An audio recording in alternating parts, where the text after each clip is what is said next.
Hay lugares que, a pesar de su propósito, rechazan la luz del sol. Edificios de ladrillo y concreto que prometen sustento y trabajo, pero que esconden un apetito mucho más oscuro. Hermosillo, Sonora. 1975. La ciudad crecía bajo un sol inclemente, y con ella, una industria que florecía silenciosamente, la de la carne procesada. Si están buscando historias de terror que se filtran en la realidad, que mancillan lo que comemos y en lo que confiamos, han llegado al lugar correcto.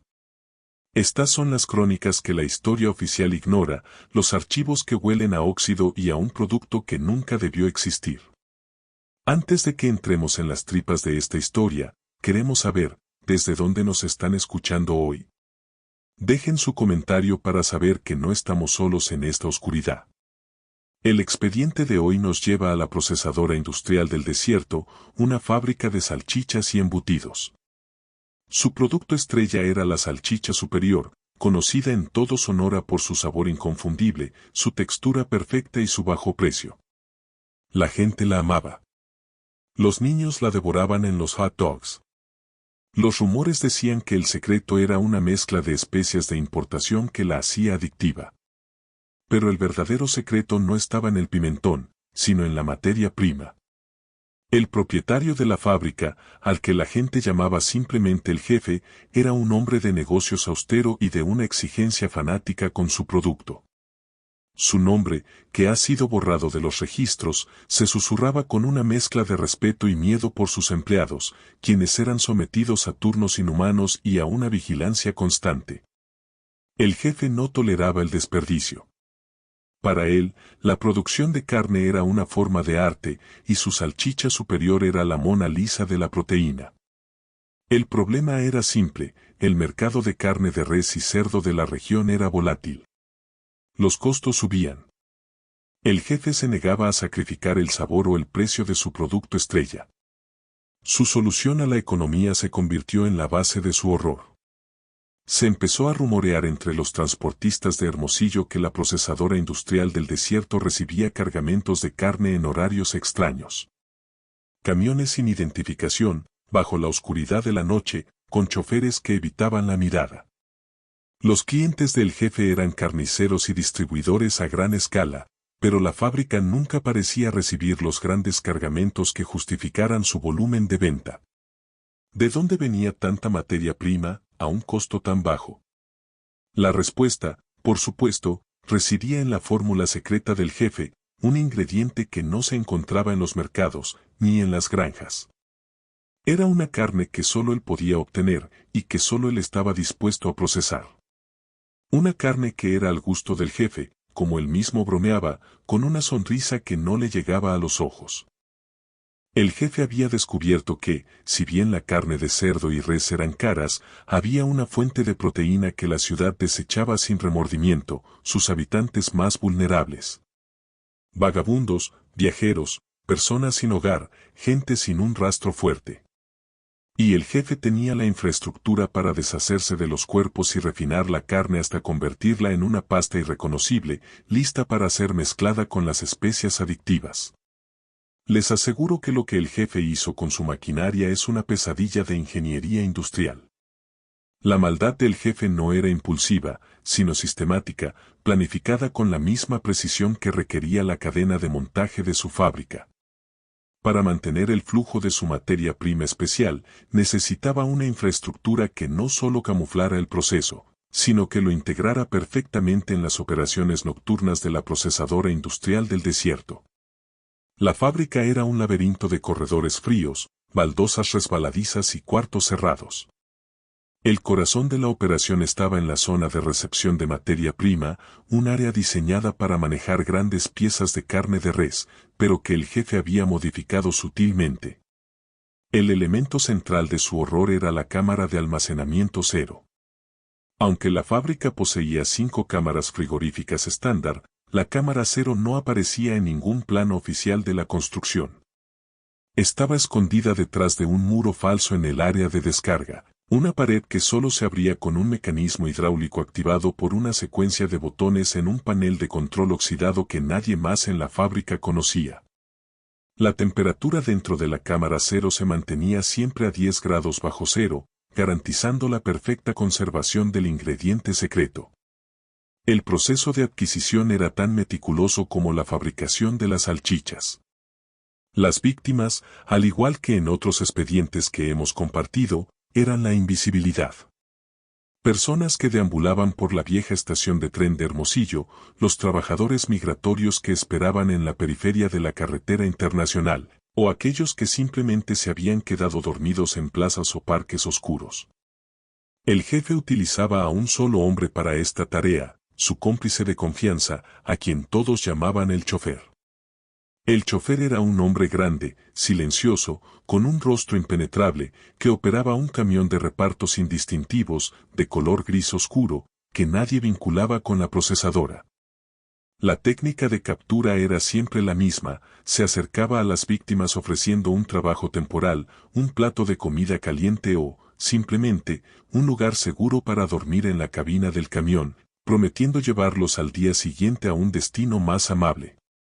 Una vez que la víctima accedía, el chofer les ofrecía una botella de agua o un refresco con un potente somnífero.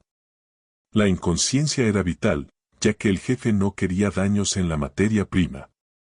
La pureza era lo primordial para la textura final de la salchicha. Los cargamentos llegaban al muelle de descarga de la procesadora entre la 1 y las 4 de la madrugada, las horas más muertas, cuando solo el equipo esencial de mantenimiento y el turno de limpieza estaban activos, y que además eran empleados leales al jefe o igualmente vulnerables. El chafo entraba con el camión a una zona de descarga que estaba cerrada con llave por dentro, y que tenía la música de las máquinas a un volumen ensordecedor para enmascarar cualquier sonido extraño. La manipulación de la materia prima era rápida. Utilizando una camilla de acero que parecía diseñada para el transporte de grandes cortes de carne, el chofer movía el cuerpo, siempre con guantes, hasta la entrada oculta de la cámara cero. Una vez allí, la escena se volvía grotesca. Dentro de la cámara cero, el jefe había instalado un sistema de elevación y rieles que utilizaban ganchos de carnicería adaptados para suspender el cuerpo. El jefe supervisaba personalmente el trabajo de preparación. Este proceso era puramente de desintegración y separación, despojar el cuerpo de todo elemento no apto para la picadora industrial, como ropa, objetos personales y cualquier resto óseo que no pudiera ser triturado por la maquinaria pesada de la fábrica. El jefe había encargado, a través de una empresa fantasma en el extranjero, una picadora industrial de grado superior, capaz de pulverizar casi cualquier cosa. Él la llamaba la trituradora silenciosa. Esta máquina estaba conectada a una línea de producción separada, una tubería de acero inoxidable que no se unía a la línea de procesamiento de carne de res hasta el momento final de la mezcla. El resultado de esta operación nocturna era una pasta homogénea, rica en músculo y tejido adiposo, de un color rosado oscuro y un olor neutro, gracias a la limpieza química intensiva que el jefe realizaba en cada fase. Esta pasta era empacada en bolsas de vacío de plástico reforzado y etiquetada únicamente con un número de lote y la palabra base. Eran estas bolsas de base las que se almacenaban en la cámara cero, esperando el momento de ser mezcladas con la carne de cerdo y la adictiva mezcla de especias para crear la famosa salchicha superior. El jefe mantenía un libro de contabilidad estrictamente privado.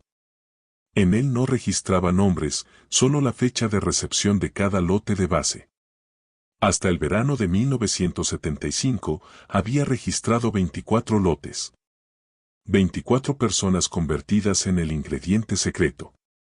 Un macabro récord de producción que, irónicamente, garantizaba la inmejorable calidad y el sabor misterioso que hacía a la salchicha superior la preferida de Hermosillo.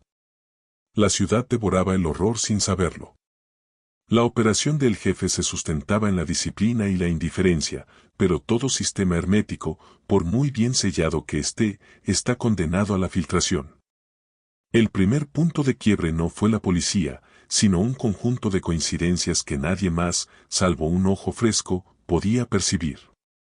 Las desapariciones en Hermosillo habían alcanzado un punto crítico.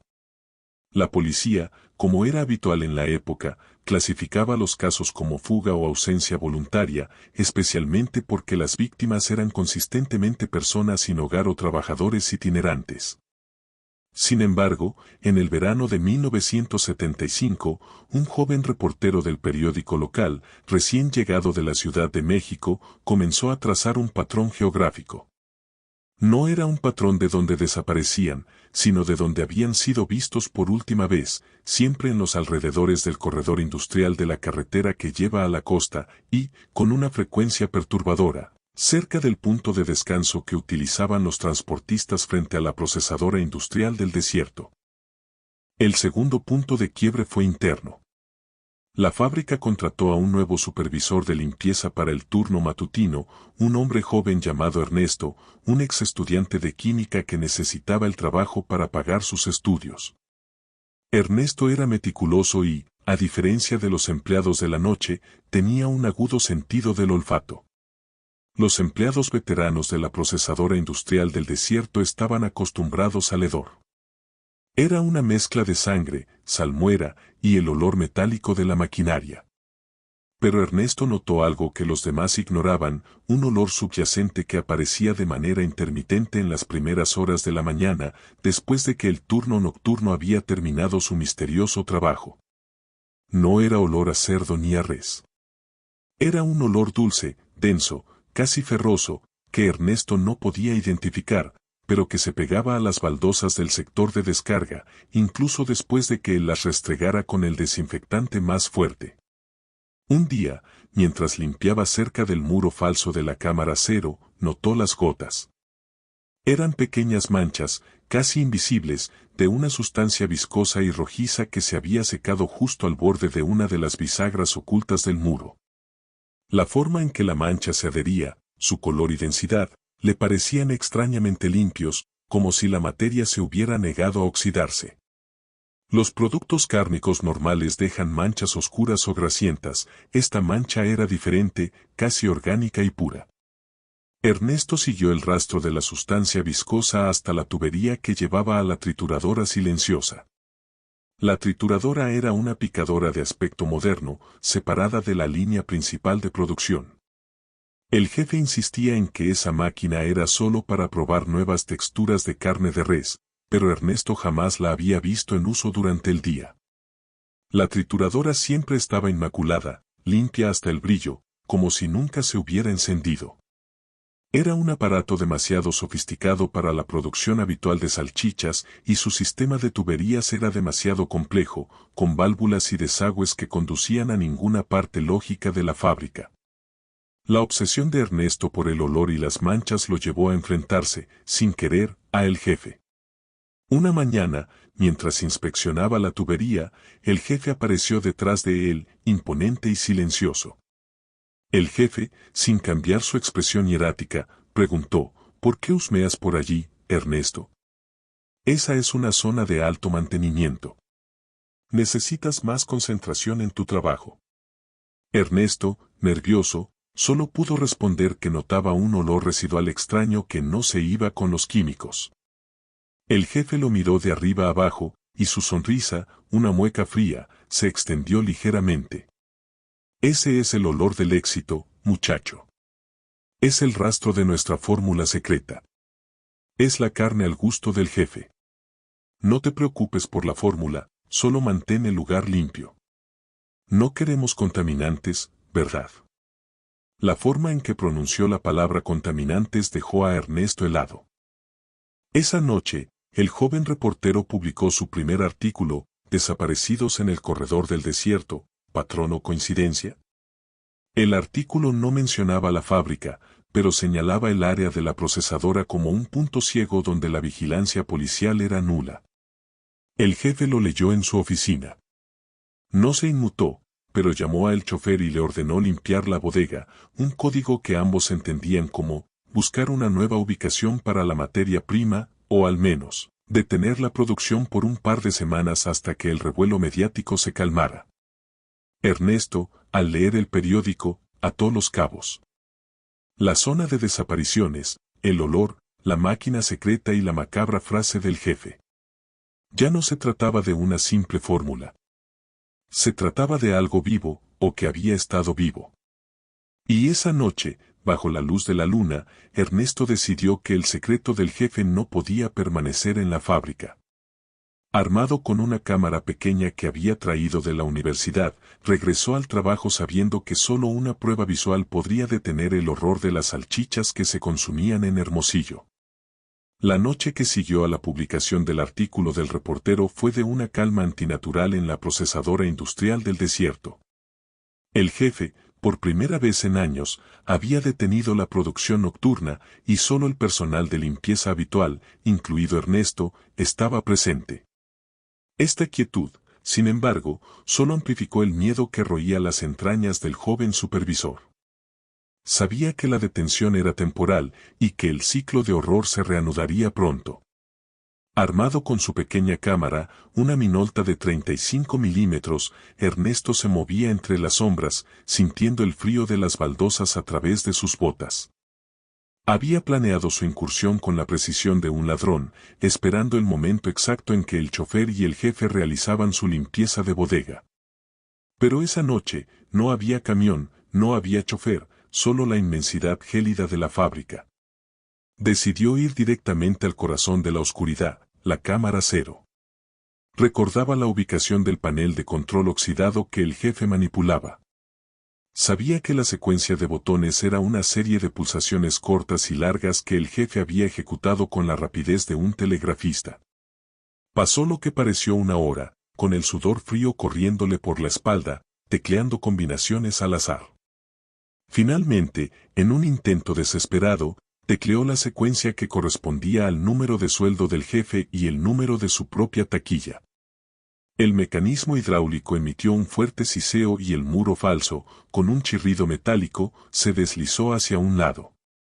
La luz de su linterna penetró la oscuridad congelada. La cámara cero no olía a carne de res. Olía a hielo, a sal y a algo dulzón y enfermizo, como la anestesia. El corazón de Ernesto se detuvo. Dentro, en los rieles de acero, no había medias reses, sino las bases de la operación, bolsas de vacío apiladas hasta el techo, identificadas solo con la etiqueta base y un número de lote. Y debajo de ellas, el espanto se materializó.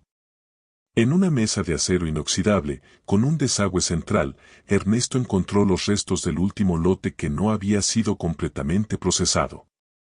Era una masa de tejido de color rosado oscuro que no se parecía a ningún corte de res que hubiera visto. Y lo más inconfundible, una pila de objetos de metal y tela que habían sido cuidadosamente separados del resto de la carne. Eran anillos desgastados, botones de mezclilla, hebillas de cinturones baratos y, lo más escalofriante, una pequeña navaja de bolsillo con el mango de hueso, de un tipo común entre los viajeros. Ernesto, temblando, no perdió el tiempo. Sabía que su vida valía menos que un lote de la salchicha superior. Disparó el obturador de su cámara 1, 2, 3, hasta 10 veces, capturando el interior de la cámara cero, las bolsas etiquetadas con el misterioso número de lote, la pila de objetos personales y la mesa manchada. Luego, con una lentitud que le desgarraba los nervios, ejecutó la secuencia de cierre y el muro se selló con un golpe sordo, devolviendo al horror a su silencio. Salió de la fábrica justo antes del amanecer, con el rollo de película escondido en el forro de su chaqueta de supervisor. No fue a su casa. Fue directamente a la redacción del periódico que había publicado la nota. Buscó al joven reportero. La reunión fue en la oscuridad de una oficina cerrada. Ernesto desenrolló el rollo, y el reportero, al ver las imágenes reveladas a toda prisa con los químicos de la redacción, se quedó sin aliento. Las fotografías no solo mostraban bolsas con base misteriosa, mostraban la navaja de bolsillo. El reportero la reconoció de inmediato, la misma navaja que la policía había listado como pertenencia de un joven vagabundo desaparecido hacía 2 semanas. El reportero entendió la magnitud. Esto no era un artículo periodístico, era la prueba de un crimen industrial, de una pesadilla caníbal que se vendía por gramos en los mercados de Hermosillo. Contactó a la policía, pero no a la comandancia local, a la que no confiaba, sino a un alto mando en la capital del estado, exponiendo la urgencia y el carácter repugnante de la acusación. La respuesta de las autoridades fue de incredulidad inicial, seguida por una repulsión total. 6 horas después del testimonio de Ernesto, mientras el sol de Sonora comenzaba a calentar las calles, una caravana de 3 vehículos de policía, liderada por un comandante de la Policía Judicial del Estado, se dirigió a la procesadora industrial del desierto. El operativo no era una simple investigación, era una intervención. El jefe no tenía idea de que su fórmula secreta, tan celosamente guardada, estaba a punto de ser expuesta a la luz del sol, con todas las consecuencias de una verdad que nadie en la ciudad podría, jamás, digerir. El sol de Hermosillo de ese día de 1975 no calentaba, ardía, pero el aire alrededor de la procesadora industrial del desierto estaba cargado de una frialdad distinta, la de la anticipación de la ley. La caravana policial, compuesta por 3 vehículos y un equipo de 8 oficiales de la Policía Judicial del Estado, se detuvo abruptamente frente al portón de la fábrica. La velocidad de la respuesta se debía al impacto visceral de las fotografías de Ernesto. La prueba visual había transformado la incredulidad inicial en un pánico burocrático por contener un escándalo de salubridad y asesinato masivo. El jefe, que se encontraba en su oficina revisando los balances de producción, fue alertado por el sonido de las sirenas. Su reacción no fue de pánico, sino de furia fría. Salió a recibir a los oficiales con la arrogancia de un hombre de negocios ofendido, exigiendo ver las órdenes de cateo y blandiendo una carpeta de patentes falsas. Esto es un atropello. Interrumpen la producción de un producto esencial para la ciudad, gritó. Pero el comandante al mando no se dejó intimidar por el empresario. Sabemos qué clase de producto esencial elabora, señor. Y no viene en bolsas, replicó con una voz cargada de repulsión. El primer punto de la intervención fue asegurar al jefe y a su único cómplice conocido, el chofer. El chofer fue encontrado en la zona de descarga, limpiando metódicamente el camión sin distintivos, sus manos, incluso en la presencia policial, moviéndose con la calma de la rutina. Ninguno opuso resistencia. Su silencio y su control solo confirmaron las sospechas de los agentes. La búsqueda metódica comenzó. Los oficiales, guiados por el plano mental de Ernesto, se dirigieron al área de recepción de materia prima. A simple vista, era una zona de trabajo normal, con ganchos de res colgando y el olor familiar a carne refrigerada. Pero el comandante se detuvo ante el muro que Ernesto había señalado. El cemento parecía sólido, pero había una sutil diferencia en la tonalidad y en el acabado. La instrucción fue clara: quiten ese muro. Utilizando herramientas de demolición traídas del vehículo de apoyo, el equipo policial comenzó a golpear el cemento.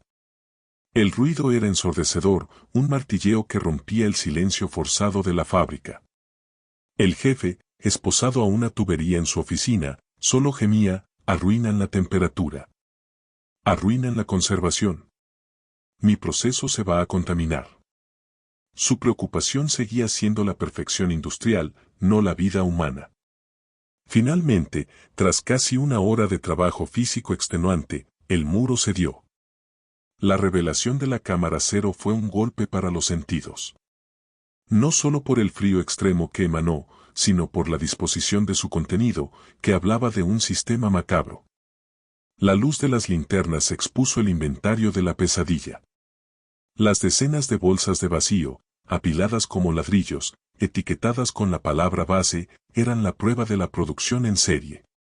Los oficiales se acercaron, y aunque el frío había neutralizado el olor a descomposición, la vista de la textura de la pasta oscura en el interior de las bolsas, tan similar a la carne pero tan diferente, les provocó náuseas. En el centro de la cámara cero, los peritos forenses encontraron el rastro más condenatorio, el sistema de rieles y ganchos suspendidos que Ernesto había fotografiado. Uno de los ganchos aún mostraba restos de sangre y tejido que no correspondían a la anatomía de un animal de granja. Y sobre la mesa de acero inoxidable, pulcramente limpia, se encontraron, escondidos bajo un trapo, los objetos personales que el jefe había separado, una cartera de piel desgastada con una foto familiar, un par de lentes rotos y un rosario de madera barato. Los peritos tomaron muestras de la pasta base y de los restos en los ganchos. En el lapso de 3 horas, la confirmación forense llegó por radio. La composición de la base era, inequívocamente, una mezcla de proteínas musculares de origen humano, hábilmente mezcladas con conservadores para garantizar su estabilidad. El horror se hizo oficial. La salchicha superior era, literalmente, carne humana procesada. El comandante, con un nudo en el estómago, se dirigió a la zona de producción principal, donde la base se unía al producto final. En las grandes tolvas de mezcla, aún había lotes de salchicha cruda lista para ser empaquetada. Se ordenó la detención de toda la producción, el sellado de la fábrica y la incautación de todos los productos de la marca en la ciudad y el estado. La fábrica, que por años había alimentado a Hermosillo con su producto secreto, se convirtió en la escena de un crimen industrial sin precedentes. El jefe y el chofer fueron trasladados a la prisión estatal, dejando atrás el silencio roto de una máquina que por fin había dejado de triturar. El arresto del jefe y el chofer y la subsiguiente revelación del contenido de la cámara cero detonaron una crisis de salud pública y de terror que paralizó a Hermosillo y a gran parte del estado de Sonora en el otoño de 1975. La noticia, que inicialmente fue tratada con incredulidad y negación, se propagó con la velocidad de un incendio forestal tan pronto como los laboratorios forenses confirmaron la composición de la base. La salchicha superior era el testimonio comestible de una maldad fría y sistemática. El impacto fue devastador. La confianza en los alimentos procesados colapsó de la noche a la mañana. La gente que había consumido la salchicha superior, esa carne al gusto del jefe que había alimentado a sus familias durante años, experimentó una ola de náusea colectiva y un trauma psicológico profundo. Se desencadenó una histeria cárnica sin precedentes. Los supermercados y tiendas de abarrotes fueron asaltados, no por saqueo, sino para retirar y quemar cualquier producto de la procesadora industrial del desierto. Montañas de salchichas, jamones y embutidos no relacionados ardieron en las calles, mientras los ciudadanos intentaban purificar simbólicamente sus hogares y sus cuerpos. Las autoridades de salud se vieron obligadas a emprender una campaña masiva de decomiso y destrucción de toda la producción de la fábrica. Los vertederos se convirtieron en escenas grotescas, con miles de kilos de embutidos siendo cubiertos con cal y tierra, mientras los trabajadores municipales laboraban bajo la vigilancia de la policía para evitar que la gente intentara recuperar el producto. Los médicos reportaron un aumento drástico en consultas por malestares estomacales, no necesariamente causados por la salchicha, sino por el estrés y la somatización del asco colectivo. Mientras la ciudad se debatía en el vómito de su propia conciencia, la policía judicial del estado se dedicó a rastrear las víctimas. Utilizando los números de lote de la base y los pequeños objetos personales recuperados por Ernesto y los peritos, lograron identificar a 37 individuos desaparecidos cuyo rastro terminaba en la procesadora industrial del desierto. El registro del jefe, que se había encontrado oculto en la caja fuerte de su oficina, confirmó 37 lotes distintos de producción entre 1973 y 1975. La cifra, una escalofriante contabilidad, convirtió al jefe en uno de los asesinos en serie más prolíficos del país. El juicio se celebró bajo una atmósfera de linchamiento social. El jefe se mantuvo impávido. Su defensa no era de inocencia, sino de locura técnica, argumentando que su necesidad de materia prima pura anulaba cualquier conciencia moral. Se presentó a sí mismo no como un monstruo, sino como una víctima de su propia obsesión por la calidad y la rentabilidad. En el estrado, declaró que la carne humana ofrecía una textura y una consistencia de proteína superior que era la clave del sabor inconfundible de su producto, revelando una vez más que su única preocupación era la excelencia industrial. El chofer, en contraste, se hundió en un mutismo total. Nunca reveló sus motivos, si actuaba por miedo, por dinero o por una lealtad perversa. Fue un fantasma en el juicio, un cómplice silencioso que simplemente obedecía las órdenes del jefe. La sentencia fue la pena máxima para ambos. El jefe, condenado a 40 años de prisión, fue trasladado a una cárcel de máxima seguridad lejos de Sonora, temiendo por su vida en medio de la ira de la población. La ironía final de su destino fue que el hombre obsesionado con la pureza y la eficiencia industrial, terminó sus días recluido en la impureza y la ineficiencia del sistema penitenciario. La fábrica, la procesadora industrial del desierto, fue demolida en su totalidad. El terreno fue declarado contaminado y jamás se volvió a construir nada en ese sitio. Sin embargo, el recuerdo permaneció. Por años, la gente de Hermosillo evitó las carnicerías y los productos de embutidos, y el simple acto de comer una salchicha se convirtió en un acto de ansiedad. La maldad del jefe había contaminado no solo la comida, sino la fe en la comunidad. El fin físico de la procesadora industrial del desierto no significó el final de la pesadilla. El terreno fue nivelado y cubierto con cemento, pero la gente de Hermosillo juraba que, en las noches más frías, todavía se podía oír el sonido distante de la picadora industrial trabajando bajo tierra, un eco fantasmal de la maquinaria que había triturado la inocencia de la ciudad. El lugar se convirtió en un símbolo de lo que la ambición sin escrúpulos puede llegar a devorar. El destino final de los dos criminales se cubrió con el manto espeso de los mitos carcelarios. El chofer, el cómplice silencioso, nunca rompió su mutismo. Pasó su tiempo en prisión en un aislamiento autoimpuesto, y se dice que murió sin pronunciar una sola palabra, llevándose consigo los secretos operativos más oscuros del jefe. La gente susurraba que su silencio era su penitencia, la forma en que su conciencia lo había condenado. El jefe, el motor intelectual de la carnicería, fue el más vigilado. Tras su traslado, su obsesión no desapareció. Se transformó. En lugar de diseñar máquinas, comenzó a escribir. Llenaba cuadernos enteros con monografías sobre la calidad proteica y la eficiencia termodinámica del tejido muscular humano, defendiendo su proceso como un avance biológico mal entendido. Su mente no concibió su crimen como moralmente aberrante, sino como un problema de relaciones públicas que arruinó su obra maestra. Se convirtió en una leyenda de terror entre los guardias, el hombre que solo hablaba de salchichas y anatomía. El legado de la salchicha superior perduró en la cultura popular como una advertencia. Por años, cualquier producto cárnico con un sabor demasiado bueno o un precio demasiado bajo levantaba sospechas inmediatas. Las familias evitaban las marcas de embutidos locales, prefiriendo comprar carne fresca y molerla en casa, en un esfuerzo por retomar el control sobre lo que entraba en sus bocas. La confianza no se recuperó, se perdió para siempre la inocencia de lo que se compra ya hecho, la inocencia de la conveniencia.